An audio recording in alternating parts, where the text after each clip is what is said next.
L'actualité politique de ces derniers mois a été marquée par un certain nombre de séismes.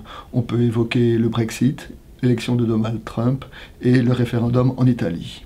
Dans ce registre un peu chaotique, alors des commentaires se réjouissent de l'élection du président de la République en Autriche, où le candidat de l'extrême droite n'a pas été élu, mais nous pouvons simplement pointer qu'il a quand même recueilli 47% des suffrages, et que si cela s'était passé il y a 20 ans, tout le monde aurait crié au danger, et aujourd'hui on se réjouit que ce soit 47 et pas 50.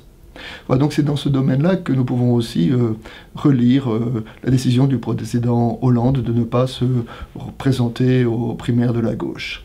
Alors beaucoup louent sa sagesse, son courage, de façon plus pragmatique. Probablement l'a-t-il fait aussi parce qu'il savait qu'il risquait de ne même pas être élu aux primaires de la gauche. Et pour analyser cela, nous pouvons revenir au mois de mai 2012, le soir de son élection. Souvenez-vous, à Tulle, il a fait un discours dans lequel il a dit « Il y a deux critères sur lesquels je veux que soit jugé mon quinquennat. C'est 1, la jeunesse, et 2, la justice. » Eh bien, l'actualité de ces derniers jours, ces dernières semaines, a montré que ces deux critères, les résultats ont été pour le moins décevants.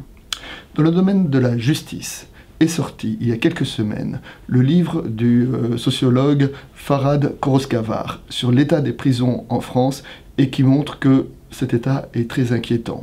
Or, la prison est un des critères principaux d'un système de justice. Et quand on y ajoute le manque de moyens flagrants des magistrats, on s'aperçoit que la justice en France va mal. Quant à la jeunesse, le résultat du classement PISA qui est sorti cette semaine montre que la France est restée dans un résultat médiocre et que, pire que tout, en plus, c'est un des États dans lesquels l'inégalité est la plus grande dans l'éducation. Or, pour la jeunesse, le premier service que peut rendre un État, c'est justement d'avoir un système d'éducation dans lequel les jeunes, par leur travail, peuvent se forger un avenir. Et donc ces deux domaines, la jeunesse et la justice, la régulation de la violence et l'éducation, ces deux domaines sont vraiment les piliers d'une république, et sur ces deux domaines, on voit bien que notre pays aujourd'hui est en grande difficulté.